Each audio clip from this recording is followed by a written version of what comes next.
pagi pemirsa Sakti TV, bagaimana kabar Anda? Semoga Anda dan juga keluarga selalu dalam keadaan sehat. Senang sekali saya Agni Saraswati kembali hadir menyapa Anda di program Sehat Selalu yang tentunya akan menghadirkan berbagai macam informasi di dunia kesehatan. Di mana pada kesempatan kali ini kita akan membahas topik yang agak mengeri-ngeri sedep ya kalau buat saya ya. Karena ini termasuk salah satu penyakit yang mungkin bisa dikatakan berbahaya. Seperti apa? Ini dia temanya. Kenali dan tangani serangan jantung dengan segera. Oke, pemirsa sabar.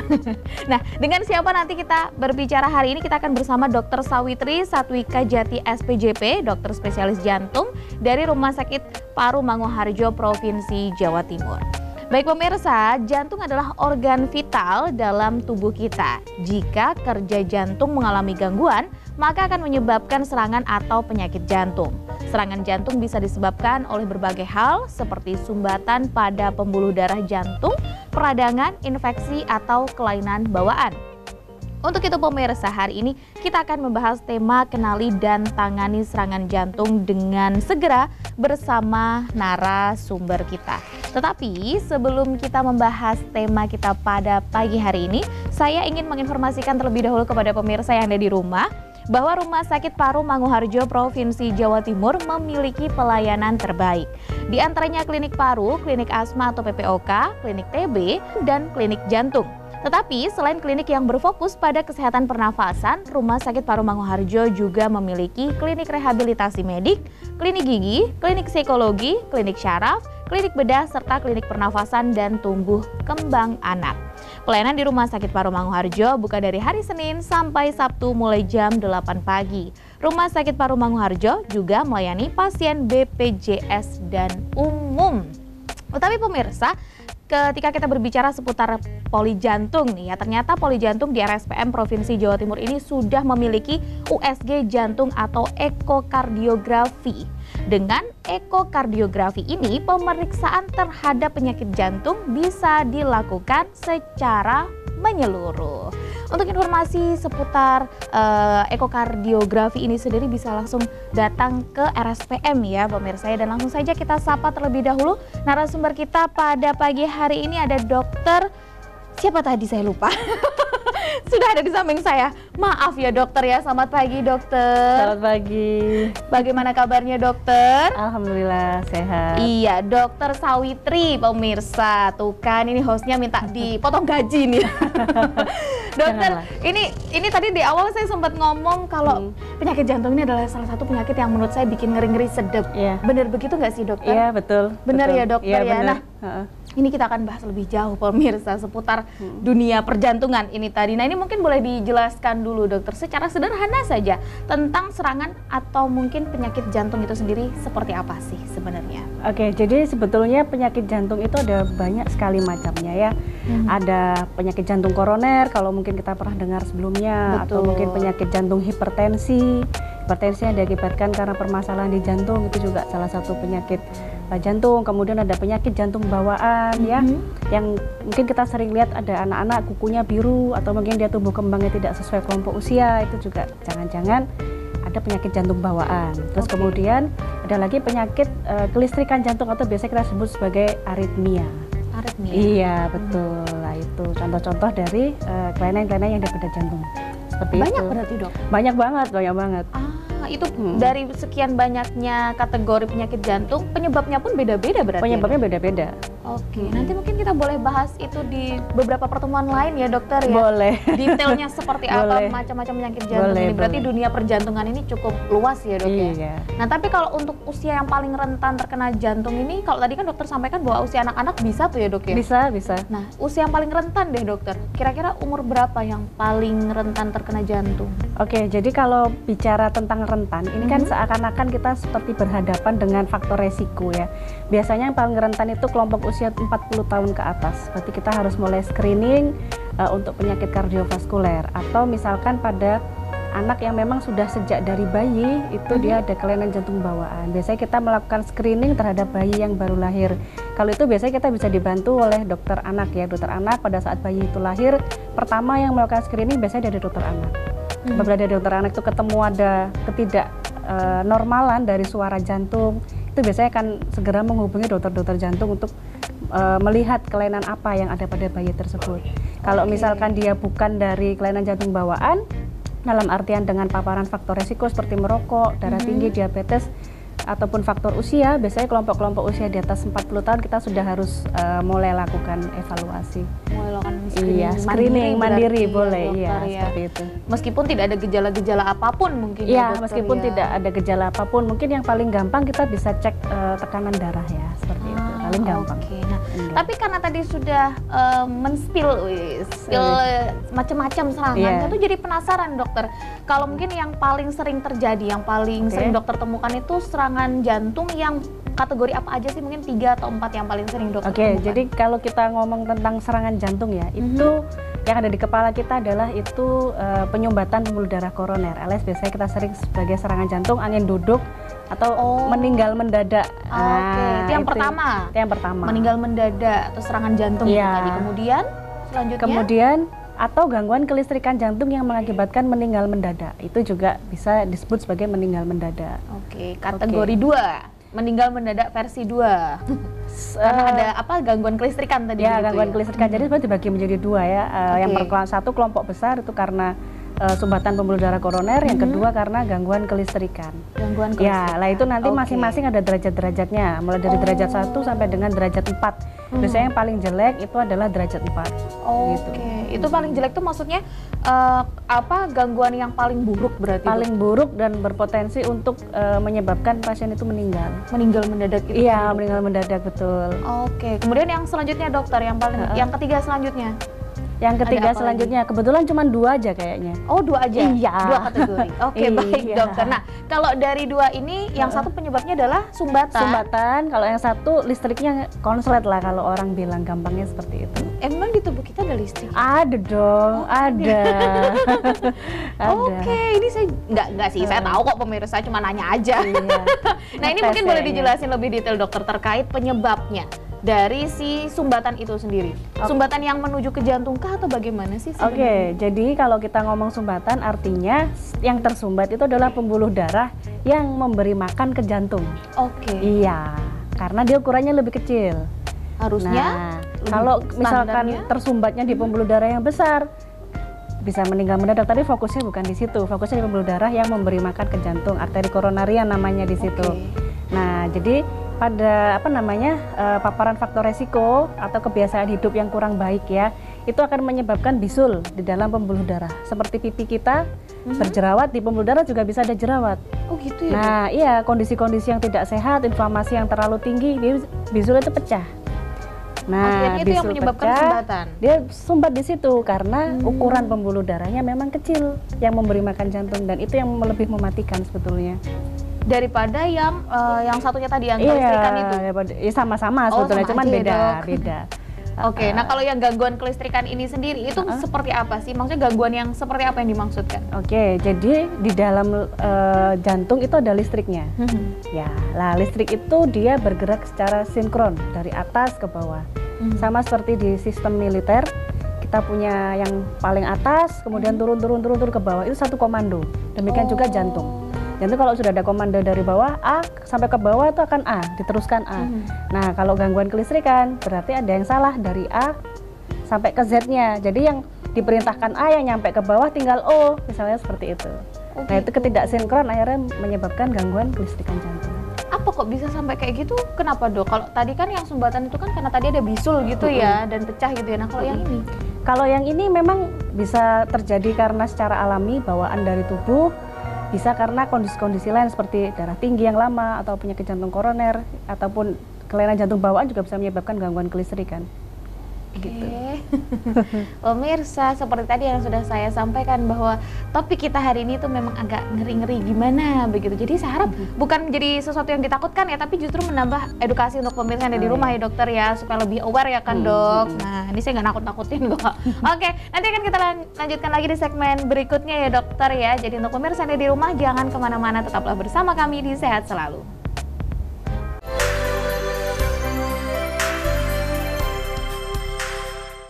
Terima kasih pemirsa, Anda masih bersama kami, masih di Sehat Selalu, membahas seputar kenali dan tangani serangan jantung dengan segera bersama Dr. Sawitri ya, spesialis jantung dari Rumah Sakit Paru Manguharjo, Provinsi Jawa Timur. Tapi sebelum kita lanjutkan perbincangan kita yang agak ngeri-ngeri sedap hari ini, saya ingin kembali menginformasikan kepada pemirsa yang ada di rumah bahwa ternyata di Poli Jantung RSPM Provinsi Jawa Timur itu sudah memiliki USG jantung atau ekokardiografi.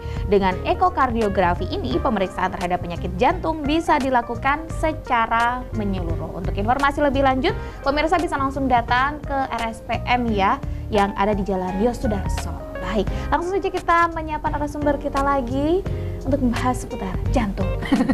Nih, maaf ya dokter ya, saya masih agak syok sebenarnya. Iya, apa-apa. Bener. Kalau dokter udah biasa.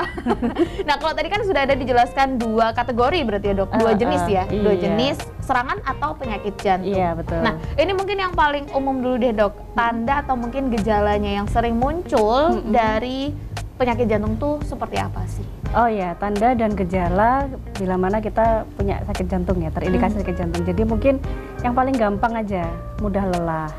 Mudah lelah. Iya, mudah lelah, terus kemudian sering sesat, kemudian nyeri dada, terutama sebelah kiri, yang tidak hilang dengan istirahat, maka kita harus curiga jangan-jangan ada penyakit jantung.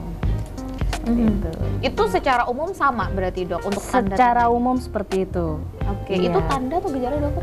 Gejala dan tanda. Gejala dan sama ya berarti ya? Nah, Mirip. Oh mirip? Mirip. Oke, nah kalau misalkan dari gejala-gejala itu apakah harus langsung segera dibawa ke dokter kah? Atau melakukan USG jantung kah? Oke. Atau bagaimana sih dokter penanganannya? Kalau sifatnya dia bertambah berat, bertambah sering sampai dia mengganggu aktivitas, maka harus segera diperiksakan ya. Karena kita harus mencari tahu apa yang terjadi di jantungnya supaya kita bisa deteksi dini, kita bisa pengobatan lebih cepat, lebih dini, semakin baik. Oke. Iya. Nah, kalau USG jantung itu berarti hanya bisa dilakukan di rumah sakit atau bagaimana ya dok? USG jantung untuk sejauh ini alat tersedia di rumah sakit. Di rumah sakit? Iya, kita bisa lakukan di rumah sakit. Tapi apakah itu kalau dok saya ada sakit jantung nih gitu, kan saya mau USG jantung gitu misalkan, apakah bisa serta-merta meminta seperti itu atau harus melewati rekomendasi dokter dulu atau bagaimana? Oke, jadi karena kami bekerja di rumah sakit tipe C ya, rumah sakit bilang rujukan seperti itu, maka biasanya karena kami banyak bekerja sama dengan asuransi pemerintah alias BPJS, jadi ada baiknya memeriksakan diri ke vaskes primer terlebih dahulu. Biasanya bisa di klinik atau di puskesmas sesuai dengan rujukan BPJS-nya. Kemudian nanti akan dilakukan screening awal di sana. Kalau memang ini memenuhi kriteria untuk sakit jantung, biasanya akan dirujuk ke rumah sakit yang ada layanan jantung dan pembuluh darah. Di rumah sakit kami kebetulan sudah ada mesin untuk USG-nya, maka dari itu setiap pasien yang datang seharusnya dilakukan USG. Kenapa? Supaya jelas permasalahannya di mana. Mengingatkan tadi macam-macam kelainan jantung kan banyak. Benar. Iya. Penyebabnya juga macam-macam. Betul. Gitu. Tapi kalau dari gejala saja kan sebenarnya sudah spesifik juga nih sebenarnya. Iya, kalau ada nyeri terutama ya dokter ya. Betul. Nyeri dada sebelah kiri. Nah, kalau kan kita pertama kali merasakan gejala-gejala yang tadi dokter sebutkan begitu ya, itu kira-kira sebaiknya apa sih yang mesti dilakuin gitu? Apakah harus langsung ke dokter atau bagaimana ini? Oke, yang jelas ketika kita merasakan gejala seperti itu, maka kita harus menghubungi fasilitas kesehatan terdekat. Pertama dulu. Nah, pertama dulu, kemudian nanti sampaikan keluhan di sana seperti apa dan akan dilakukan pemeriksaan screening awal. Kalau memang dirasa perlu, biasanya akan dikirim ke rumah sakit untuk tata laksana lanjutan. Diagnostik sama tata laksana lanjutan. Tapi kayaknya kan kalau penyakit jantung deh, terutama kalau yang sering saya lihat begitu ya dokter di berita-berita gitu kan, ada yang tiba-tiba meninggal aja gitu, tapi nggak tahu kalau dia sakit jantung. Nah ini tuh gimana? Apakah mungkin ada gejala yang dialami tapi dilewatkan begitu atau bagaimana ya dok? Rata-rata begitu. Rata-rata masyarakat itu menganggap ini cuma kecapean aja. Atau menganggap mungkin ini debu dari rumput tetangga. Saya tinggalnya di persawahan dok, banyak debu di sana, debu gabah. Nah seperti itu misalkan. Atau mungkin debu dari dapur, kan masih ada beberapa tuh yang masak pakai arang atau pakai kayu. biasanya menganggap seperti itu. Rata-rata kalau dari Iya. kasus yang ditemukan oleh dokter seperti itu Iya. ya. Makanya bisa mengakibatkan sampai meninggal mendadak itu, Dok. Betul, karena tidak mungkin sebetulnya pasien itu meninggal mendadak secara tiba-tiba. Biasanya ada gejala-gejala yang mungkin tidak dirasa atau diabaikan. Oke. Iya. Nah, ini mungkin jadi aware juga nih, peringatan juga untuk pemirsa yang ada di rumah bahwa dari gejala-gejala yang sudah dijelaskan oleh dokter tadi ya, salah satunya mungkin yang paling ketara adalah nyeri dada di sebelah kiri. Itu mesti harus langsung waspada mungkin ya, Dok ya. Harus langsung pergi ke fasilitas kesehatan terdekat, dokter boleh atau mungkin klinik juga Iya, boleh ya, Dok ya. Mana yang paling dekat aja deh pokoknya. Nah, berarti istilahnya karena itu tadi gejala-gejala itu pasti muncul tapi terlalu diabaikan, jadi tidak tahu kalau ternyata ada sakit seperti itu. Iya. Nah, kalau untuk dari penanganannya di dokter sendiri, kira-kira penanganannya kepada pasien yang punya serangan jantung ini gimana sih, Dok? Oke, kalau terkait serangan jantung, misalkan buntu total ya di pembuluh darah yang tadi saya ceritakan. Yang pertama tadi ya, yang Iya. serangan tersumbat ya. Iya, betul. Oke. Itu kita harus buka sumbatannya. Buka sumbatan satu dengan obat-obatan. Pasien harus rawat inap kalau udah serangan jantung, nggak bisa rawat jalan. Oh gitu ya, Dok. Iya, kan Oke. payah jantungnya. Oh iya benar. Nah, nanti kalau dipakai aktivitas berhenti nanti jantungnya. Nah, jadi kita harus berikan obat supaya terbuka kembali pembuluh darahnya. Terus ada lagi satu hal yang paling penting di antara itu semua, kita harus pasang ring. Ring jantung. Ring jantung, iya. Ya pernah dengar sih tapi nggak ngerti bagaimana treatmentnya.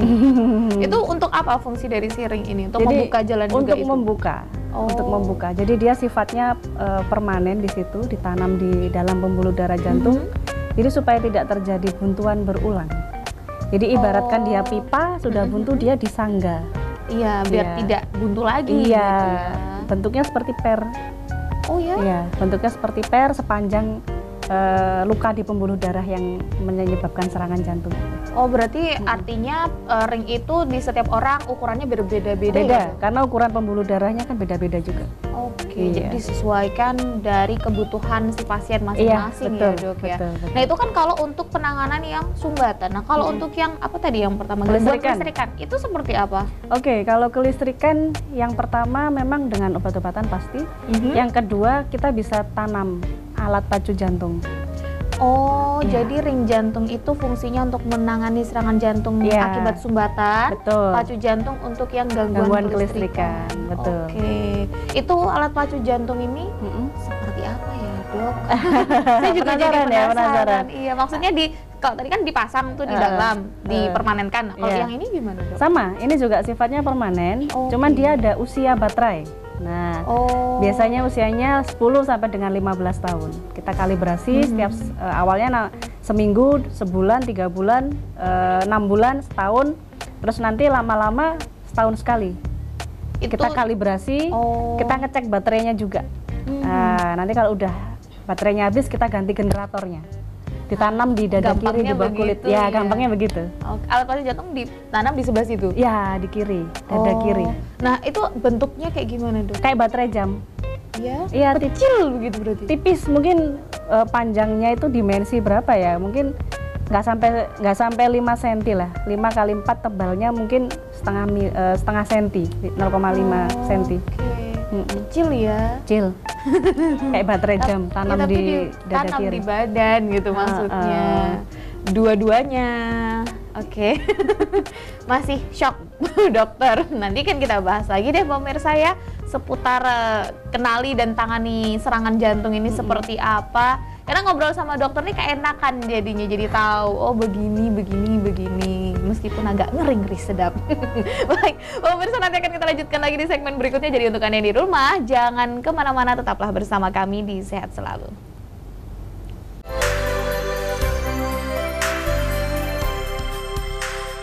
Terima kasih pemirsa Anda masih bersama kami, masih menyaksikan Sehat Selalu, membahas berbagai topik seputar kesehatan, di mana kali ini kita membahas seputar kenali dan tangani serangan jantung dengan segera. Bersama Dr. Sawitri Satwika Jati, SPJP, dokter spesialis jantung dari Rumah Sakit Paru Manguharjo, Provinsi Jawa Timur. Tetapi sebelum kita lanjutkan perbincangan kita pada pagi hari ini pemirsa, saya ingin kembali menginformasikan kepada Anda yang ada di rumah bahwa Rumah Sakit Paru Manguharjo Provinsi Jawa Timur memiliki pelayanan terbaik. Di antaranya klinik paru, klinik asma atau PPOK, klinik TB, klinik penyakit dalam, dan klinik jantung. Tetapi selain klinik yang berfokus pada kesehatan pernafasan tersebut, Rumah Sakit Paru Manguharjo juga memiliki klinik rehabilitasi medik, klinik gigi, klinik psikologi, klinik syaraf, klinik bedah, serta klinik pernafasan dan tumbuh kembang anak. Pelayanan di Rumah Sakit Paru Manguharjo buka setiap hari Senin sampai Sabtu mulai jam 8 pagi. Rumah Sakit Paru Manguharjo juga melayani pasien BPJS dan umum. Nah, informasi tambahan pemirsa untuk Anda ya, kalau di Poli Jantung RSPM Provinsi Jawa Timur itu sudah memiliki USG jantung atau ekokardiografi. Dengan ekokardiografi ini, pemeriksaan terhadap penyakit jantung bisa dilakukan secara menyeluruh. Artinya lebih bagus ya. Oke, nah ini langsung saja kita kembali bersama narasumber kita pada pagi hari ini, Dr. Sawitri. Ada mau tanya apa, saya jadi takut sih dokter. Dokter mah ketawa-ketawa aja. Nah, kalau tadi kan sudah dibahas seputar gejala dan juga serangan dan penanganan yang dilakukan ya dokter ya. Betul. Tapi kan kalau saya melihatnya mungkin itu penanganan yang dilakukan oleh orang dengan pasien penyakit jantung yang mungkin masih awal-awal. Nah, ini kan pasti tadi kan juga dokter sempat jelaskan bahwa ada penyakit jantung yang kategorinya sudah sangat buruk, sudah sangat marah gitu ya dokter ya. Itu apakah penanganannya berbeda, pengobatannya berbeda atau bagaimana? Oke, jadi sebetulnya kalau masih awal banyak yang kita bisa lakukan. Oke. Ya, banyak yang bisa kita lakukan. Tapi kalau misalkan datangnya sudah dalam kondisi yang stadium akhir gitu ya katakanlah, itu susah bagi kami untuk memasang alat ini. Itu kenapa? Karena kita harus mempertimbangkan risk and benefit ya. Oke, resiko. Ya, resiko. Operasi pun juga sebetulnya kan memiliki resiko. Betul. Biasanya kalau sudah terlalu banyak komorbidnya, penyulitnya sudah terlalu banyak, ya kita terakhir paliatif terapi ya, kita dengan menggunakan obat-obatan aja untuk memperpanjang angka harapan hidup. Gitu. Nah, sebentar, artinya nggak bisa serta-merta orang yang membutuhkan alat pacu jantung itu, operasi alat pacu jantung itu nggak bisa ditanam di dalamnya gitu, nggak bisa ya berarti dok? Ya, pasti ada kriteria-kriteria tertentu ya, di mana kita harus memasang, di mana kita bisa mempertimbangkan hal yang lain, itu berdasarkan masing-masing klinis pasien penampakannya seperti apa. Beda-beda. Iya, beda-beda. Jadi kita nggak bisa judgement langsung, oh ini harus begini kan, ini begini kan. Nah, kita harus menilai pasien itu satu demi satu. Satu demi satu. Iya, satu-satu. Dengan berbagai macam keluhan dan gejala yang dirasakan pastinya. Betul. Ya dok ya. Iya. Nah, tapi kalau untuk cara mencegah deh dok. Cara mencegah mungkin. Cara mencegah. Karena kalau tadi kan seperti yang dokter sampaikan bahwa usia rentan yang terkena serangan jantung ini adalah usia 40 ke atas ya dok ya. Betul. 40 tahun ke atas, meskipun ada usia anak-anak juga. Ya. Tapi kan dari awal juga sudah dilakukan screening begitu ya. Nah, ini usia-usia di bawah 40 tahun deh, kira-kira apa sih yang harus dilakukan untuk mencegah supaya nggak kena penyakit jantung gitu? Ya. Upaya-upaya untuk mencegah penyakit jantung itu sebetulnya sangat mudah, tapi perlu komitmen. Mudah, perlu komitmen. Ya. Apakah itu? Gampang, pola hidup sehat. Mudah diucapkan tapi susah untuk dilakukan. Betul sekali. Yang paling gampang aja ya. Bener. Sudahkah Anda berolahraga selama 30 menit per hari selama 5 hari dalam 1 minggu? 1. Itu. 1, oke. Olahraga.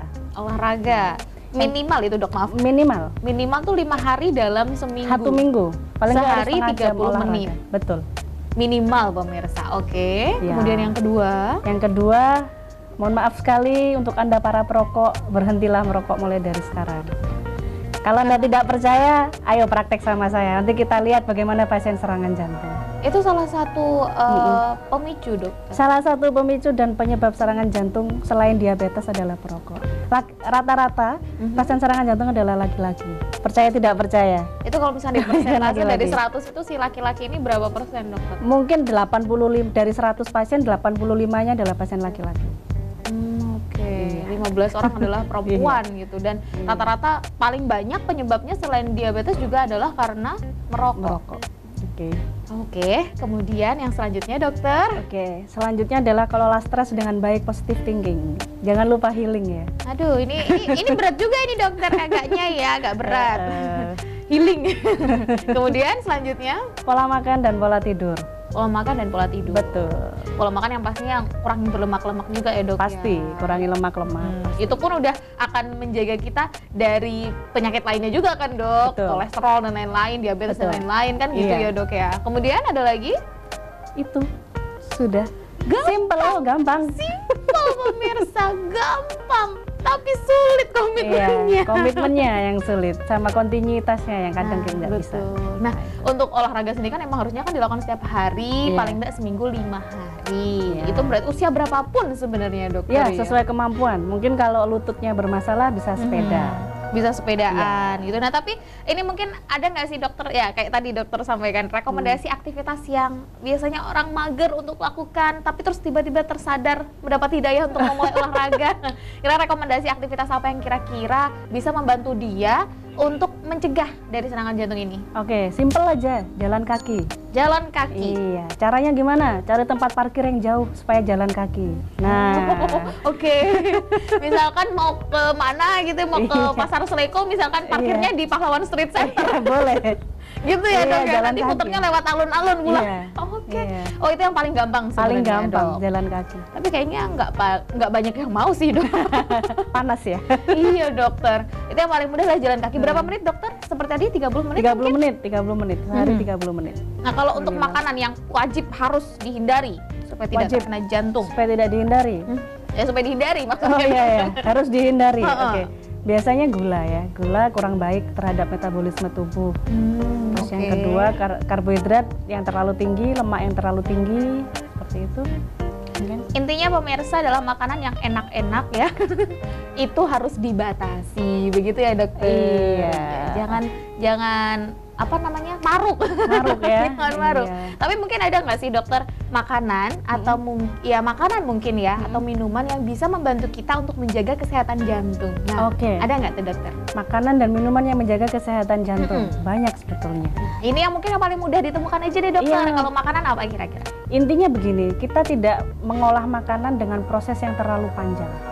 Kita Oke. biasanya pernah kalau misalkan generasi muda mengenal istilah high processing food. Nah, betul. Nah, jadi makanan yang diolah dengan tahap yang panjang dan proses yang lama. Untuk menghasilkan makanan yang siap Yang makan itu tadi lezat. ya. Nah.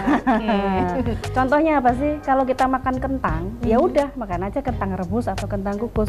Kalau kita, mohon maaf, mungkin makan french fries yang sudah kemasan jadi, dia udah berapa kali pengolahan itu kan? Oh ya benar. Dikupas ya. dulu, dikukus dulu, di frozen dulu, kemudian masih digoreng lagi. Gorengnya pakai api besar lagi, aduh.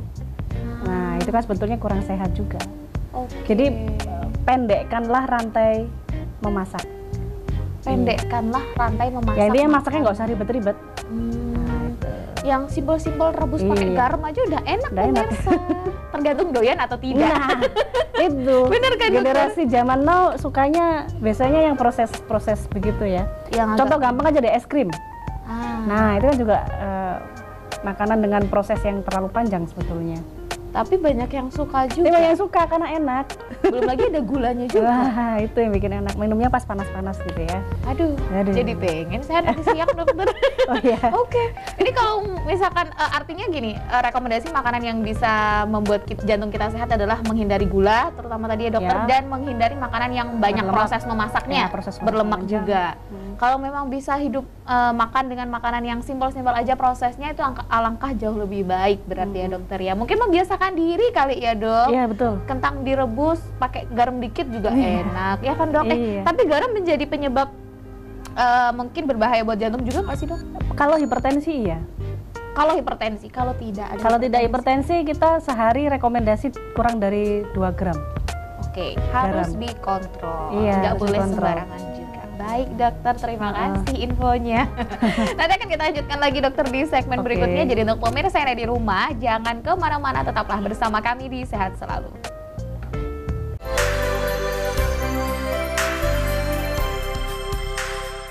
Terima kasih pemirsa, Anda masih bersama kami, masih di Sehat Selalu membahas seputar kenali dan tangani serangan jantung dengan segera bersama Dr. Sawitri Satwika Jati SPJP, dokter spesialis jantung dari RSPM Provinsi Jawa Timur. Tapi sebelum kita lanjutkan perbincangan kita, pada pagi hari ini saya ingin menginformasikan kepada pemirsa ya bahwa karena tema kita hari ini adalah jantung. Nah, di Poli Jantung RSPM Provinsi Jawa Timur itu ternyata sudah memiliki USG jantung atau ekokardiografi.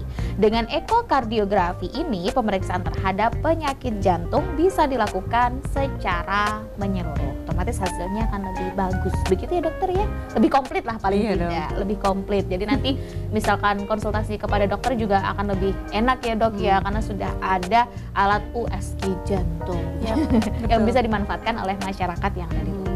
Nah, kalau kita ngomongin soal penyakit jantung nih dok, kayaknya udah panjang tadi ya pembahasan seputar penyakit jantung. Nah, tapi kalau mungkin diagnosis awalnya gitu dokter, diagnosis dokter terhadap pasien penyakit jantung ini kira-kira seperti apa sih dokter?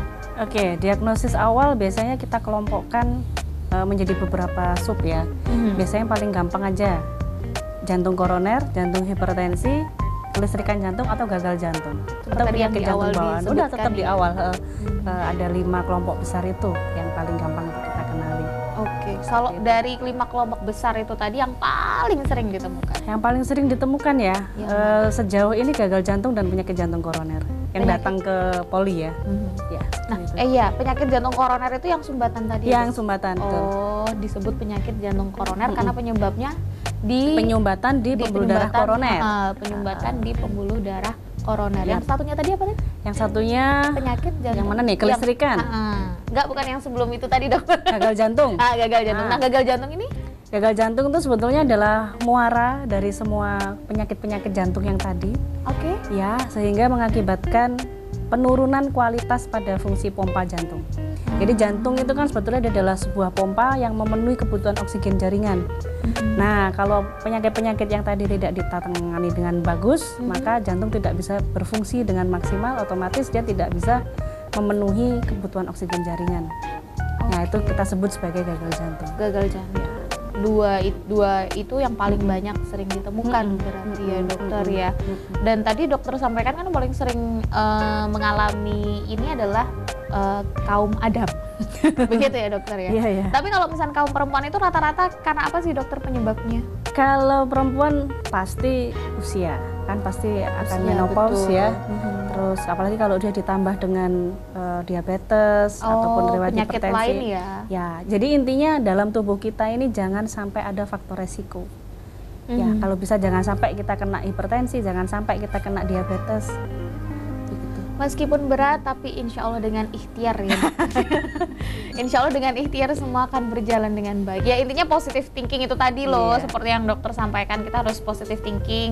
Kalau kita pikirannya positif, baik gitu ya, asumsi kita selalu baik, insya Allah nanti hasilnya juga baik. Betul begitu dokter? Betul. Oke, nah ini kalau misalkan dari 2 penyakit itu tadi, penyakit jantung yang paling sering ditemukan tuh dokter, diagnosis dari 2 penyakit ini apakah berbeda atau sama sih sebenarnya? Beda. Gimana itu dokter? Ya intinya itu tadi, ada penyakit jantung koroner, jantung hipertensi, jantung bawaan, kelistrikan, gagal jantung. Atau combine bisa. Oh gitu? Iya, penyakit jantung bawaan bisa berakibat pada gagal jantung. Seperti itu. Atau penyakit jantung koroner bisa mengakibatkan gangguan kelistrikan, bisa mengakibatkan gagal jantung. Tergantung kondisi masing-masing pasien. Tergantung kondisi masing-masing pasien. Betul. Dengar gagal jantung kita aja sudah creepy, ketika di-combine tambah gimana gitu. Ngeri-ngeri sedep. Iya dokter. Ini kayaknya topik hari ini harus diganti pembahasannya, itu ngeri-ngeri sedep. Ya karena itu tadi. Tapi kalau membahas seputar diagnosis itu tadi ya dokter ya, ketika sudah, karena tadi juga di awal kan sudah kita singgung bahwa nggak semua orang yang mungkin mengalami gejala itu langsung sadar bahwa dia itu punya sakit jantung. Nah dokter sering nemuin nggak sih kalau dari orang-orang yang telat sadar ini tadi diagnosisnya semakin parah dan mungkin hasilnya adalah di-combine itu tadi, atau bagaimana dok? Banyak kejadian di klinik, di poli jantung kita terutama banyak. Mungkin bisa dibilang 60% itu sudah datang dengan kondisi yang stadium akhir. Iya? Iya. Nah, ini mungkin kembali lagi ke pertanyaan saya dok. Kalau tadi kan gejala tanda di awal itu kan adalah tanda-tanda sakit di awal berarti ya. Kalau yang sudah stadium akhir gitu, apa yang paling menunjukkan gejalanya? Sesak, kaki bengkak, Nah, kaki itu bengkak. kaki bengkak, tapi bengkaknya dua-duanya ya. Oh. Bengkaknya dua-duanya, sesek, nggak bisa melakukan aktivitas harian, jalan dari sini sampai ke MC mungkin nggak bisa. Oh gitu. Iya, gerak Udah dikit sangat aja udah terganggu. sesek. Iya, sudah terganggu sekali, nggak bisa melakukan aktivitas apa-apa sudah. Nah, ini jadi panjang nih, saya mau tanya seputar gejala itu tadi pemirsa. Kalau misalnya tanda dan gejala ini sudah dirasakan gitu ya, Iya. itu menunggu beberapa waktu lagi untuk sampai dia ke stadium akhirnya? Tahunan. Oh iya. Tahunan. Makanya bisa Iya. sampai kelewat ya dok? Iya, kelewat. Oh. Ya, makanya kalau misalkan kita ketemu wanita muda nih, usia masih 24 tahun, kok tandanya udah gagal jantung. Nah, berarti dia kemungkinan kelainan jantung bawaan. Karena dibutuhkan proses puluhan tahun untuk bisa mengakibatkan gagal jantung. Jadi yang tidak bergejala, hati-hati. Paling nggak jaga pola hidupnya supaya tetap Minimal sehat. deh itu aja. Iya. Ya karena itu tadi ternyata dari gejala yang udah dirasakan hari ini aja, itu dampak paling kelihatannya nanti masih setahun 10 kemudian. tahun kemudian, Wah, paling nggak. Ada yang sampai 20 tahun, 25 tahun kemudian baru bergejala ada. Artinya meskipun tadi dokter sampaikan bahwa usia rentan terkena serangan jantung itu dari 40, berarti usia mereka harus menjaga diri itu umur 20-30-an ya, Betul, dok ya? umur 20-an, 30-an itu sudah mulai harus hidup sehat. Harus hidup sehat pemirsa. Iya. Jadi pemirsa dari rumah mungkin hobi makan makanan yang seperti tadi dokter sampaikan, yang proses masaknya itu panjang, tidak higienis juga mungkin, terlalu banyak lemak, itu harus dikurangi, bahkan kalau bisa dihentikan ya dok. Bisa kah? Nggak tahu sih dok. Mari Dokter jadi buktikan. nanya saya. Nah ini Harus bisa. harus bisa. Tapi kalau dari pasien yang sering dokter temuin, mereka pasti ada keluhan. Masa nggak boleh makan ini sih dok, Iya, nggak iya. boleh ini. Itu gimana dokter? Ketika dokter memberikan dukungan kepada mereka supaya Oke. harus berhenti pak. Nah itu gimana? Oh iya, kalau saya sebetulnya melihat itu tadi ya, kebutuhan masing-masing pasien seperti apa. Oke. Ya, asesmen individu itu sangat penting. Jadi prinsip kita itu harus sebetulnya ya menambah massa otot dan mengurangi massa lemak. Menambah massa otot dan Betul. mengurangi massa lemak. Iya, karena yang jahat di jantung adalah lemak. Massa lemak, Betul. lemaknya, jadi itu harus Iya, dikurangi. betul. Dengan apa caranya dokter? Menambah massa otot dengan berolahraga, seperti yang Kembali tadi saya lagi. rekomendasikan. Kembali lagi Betul. sama makan makanan yang tinggi protein. Tinggi protein. Iya, rendah lemak, seperti itu. Tinggi protein, rendah lemak. Oke Iya. dokter. Nah ini tapi kalau misalkan kita ngobrolin soal penyakit jantung Ya. gitu ya, kan seperti tadi yang ada dokter sampaikan juga bahwa ada penyakit jantung koroner atau pokoknya udah stadium akhir juga gitu ya. Itu apa sih yang boleh mereka lakukan dan nggak boleh mereka lakukan? Oke, pada dasarnya kalau sudah stadium akhir itu bukan saya tidak boleh ya, pasti mereka tidak akan kuat untuk melakukan aktivitas harian. Betul. Sebetulnya di bidang jantung dan pembuluh darah itu ada istilah prevensi dan rehabilitasi. Kita sebetulnya ada metode untuk melakukan rehabilitasi itu. Mungkin yang awalnya nggak bisa jalan, pelan-pelan kita rehabilitasi bisa jalan. Tapi itu perlu proses, sekali lagi itu perlu proses. Iya. Yang boleh, yang tidak Yang boleh, tidak boleh sebetulnya tidak ada. tidak ada. Apapun boleh dilakukan selama dia mampu. Justru kalau orang sakit kita istirahatkan, Batas-batasi. batas-batasi itu akan menambah stres. Biasanya akan stres, dan jantung itu kan organ pompa ya. Jadi dia sebaiknya dilakukan untuk aktivitas, kecuali dia dalam kondisi serangan jantung akut atau gangguan kelistrikan akut, itu yang memang harus istirahat total. Sisanya itu sebetulnya boleh. Saya pernah dapat pasien dia udah kondisi end stage, kondisi akhir, usia tua, awalnya hanya bisa tidur, tapi berkat program rehabilitasi yang terjadwal, terarah, terukur, dia bisa jalan, minimal bisa jalan. Yaitu proses rehabilitasi itu tadi. Iya, ya, proses dokter, rehabilitasi, ya. betul. Oke, nah ini nanti saya ada satu pertanyaan dokter, nanti tapi di segmen berikutnya, pertanyaan yang out of topic kayaknya. Nanti kita bahas di segmen berikutnya ya dokter ya. Jadi untuk pemirsa ada di rumah, jangan kemana-mana, tetaplah bersama kami di Sehat Selalu.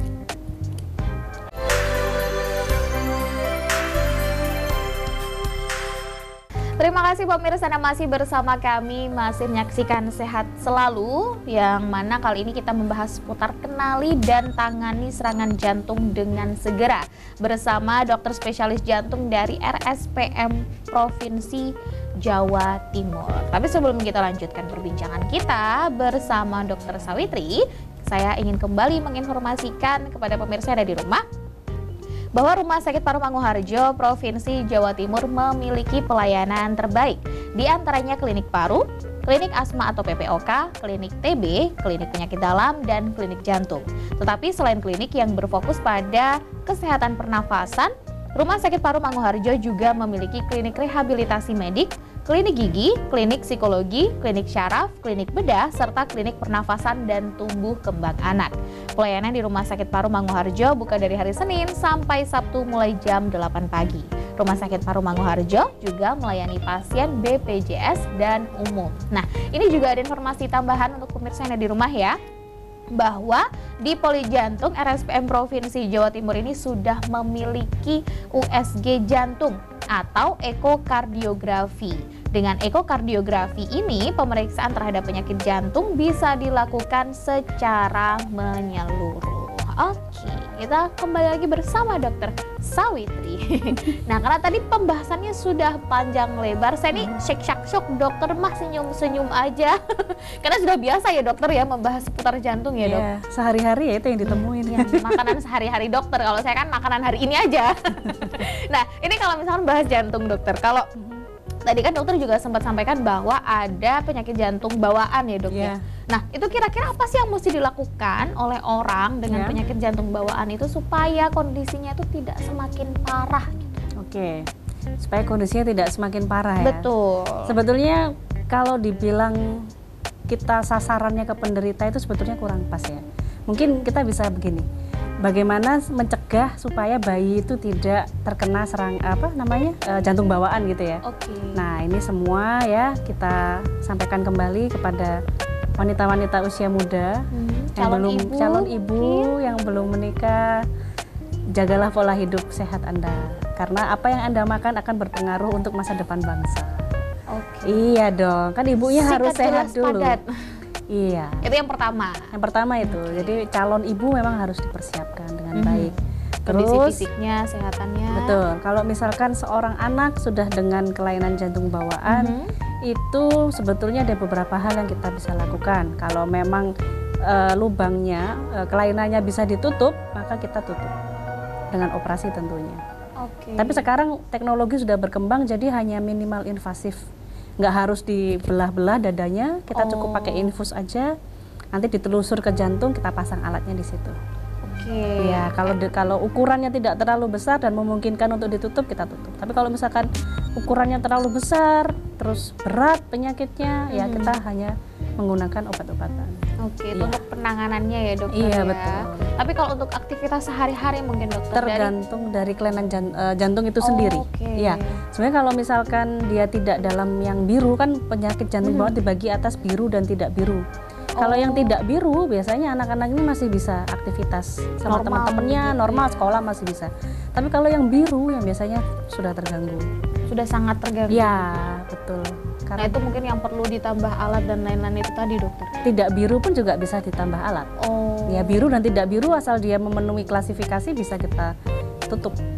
Oke, intinya tergantung bagaimana kondisi pasien ya dok. Iya, Dan betul. untuk yang perlu dicegah pun ya juga tergantung bagaimana kondisi pasien Iya, saat itu. betul. Untuk informasi lebih lanjut nanti bisa bertemu dengan dokter ketika mungkin pengen konsultasi begitu ya dokter ya, kira-kira mesti gimana gitu kalau anaknya kondisinya kayak gini. Oke pemirsa. Nah, tapi ini kalau yang pernah saya dengar nih dokter, bahwa orang yang terkena penyakit jantung itu tidak boleh minum air banyak-banyak. Benar begitu nggak sih dokter? Ya, itu sebetulnya tergantung dari fungsi jantung itu sendiri. Jadi fungsi jantung itu kan kalau yang secara umum dibagi menjadi 3. Fungsi baik, fungsi sedang, dan fungsi buruk. Oke. Nah, kalau fungsi yang buruk yang tidak boleh mengkonsumsi air dalam jumlah banyak. Tapi kalau fungsinya masih baik dan terganggu sedang, masih boleh.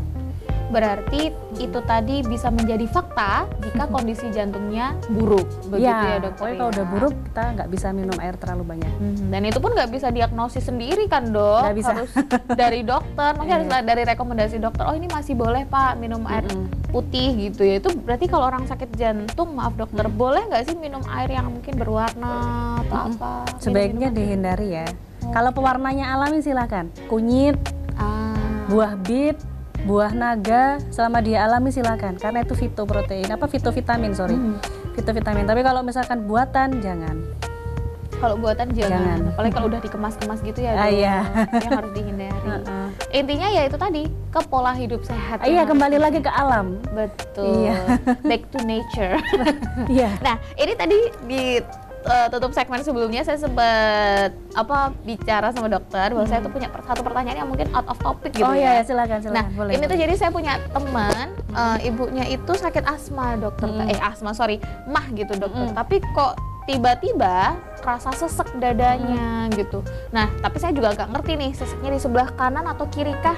Kira-kira dari ciri-ciri yang kayak gini aja dari dokter penyakit jantung gitu. Ini apakah bisa dikategorikan mungkin sakit jantung atau Bisa gimana? bisa jadi karena keluhan penyakit jantung biasanya dia bisa muncul keluhan di pencernaan. Kenapa? Karena jantung dan lambung itu bertetangga. Iya, hanya dipisahkan oleh sekat selaput tipis saja. Kalau jantungnya besar, dia mendesak ke bawah, yang dia desak adalah lambung. Otomatis akan keluhan-keluhan seperti mah. Misalkan punya mah, diobatin nggak sembuh, udah habis berapa macam obat nggak sembuh-sembuh juga, jangan-jangan jantung. Karena benar dokter, maksudnya sudah periksa begitu ya, itu diberi obat yang memang karena keluhannya mah, jadi yang diberi obat ya mahnya itu tadi. Oh gitu, jadi tapi ternyata nggak ada perubahan juga gitu, dan durasinya cukup lama, ada sekitar sebulanan dokter untuk ngerasa seseknya itu. Nggak ada salahnya untuk kita screening jantung, maksudnya screening jantung. Screening jantung dan bisa langsung ke vaskes itu tadi ya dokter? Boleh, atau boleh. ke rumah Nanti sakit? Disampaikan aja keluhannya, biasanya dari vaskes primer akan dirujuk sesuai indikasi. Sesuai indikasinya, poli mana yang dibutuhkan begitu ya dokter. Betul. Ya, oke. Nah, ini karena sudah di segmen terakhir dokter. Sebelumnya terima kasih sudah menjawab pertanyaan saya. Semoga teman saya juga menyaksikan jadi bisa menjadi gambaran nanti ya dokter ya. Nah, karena sudah di segmen terakhir dokter, mungkin ada yang disampaikan kepada pemirsa yang ada di rumah terkait kenali dan tangani serangan jantung dengan segera. Topik kita hari ini, silakan dokter. Jadi yang ingin saya sampaikan kepada seluruh pemirsa dimanapun Anda berada, apabila Anda menemui keluhan-keluhan yang menjadi tanda-tanda utama dari jantung seperti nyeri dada ataupun sesak yang tidak sembuh ataupun ketidakmampuan dalam melakukan aktivitas sehari-hari, bisa jadi Anda sedang mengalami permasalahan di jantung Anda. Oleh karena itu, saya mengajak Bapak Ibu semua, mungkin jika ada keluhan-keluhan itu segera memeriksakan diri ke fasilitas terdekat. Kalau mungkin mau ke Manguarjo, silakan. Oke, bisa langsung ke UGD mungkin ya dok ya? Atau Iya, mungkin boleh, bawa rujukan UGD boleh, begitu bawa ya? rujukan gitu. Oke, nanti akan bertemu dengan Dokter Sawitri. Amin, semoga panjang umur ya. Iya, semoga panjang umur pemirsa. Oke, terima kasih banyak dokter. Informasinya sangat mengedukasi tentu saja. Dan seperti itu tadi ya pemirsa ya, bahwa bikin ngeri-ngeri sedep gitu. Jadi artinya dari perbincangan kita kali ini bukan untuk menakut-nakuti pemirsa, tapi supaya pemirsa lebih aware dengan kondisi jantung masing-masing dan supaya bisa supaya hidup lebih panjang pastinya. Begitu ya dokter? Iya. Terima kasih sekali lagi, titip salam untuk teman-teman di RSPM dokter ya, dan juga pastinya pemirsa, saya Agni Saraswati bersama seluruh kru yang bertugas juga pamit undur diri dan terima kasih atas kebersamaan Anda. Selamat pagi, selamat beraktivitas dan sampai jumpa.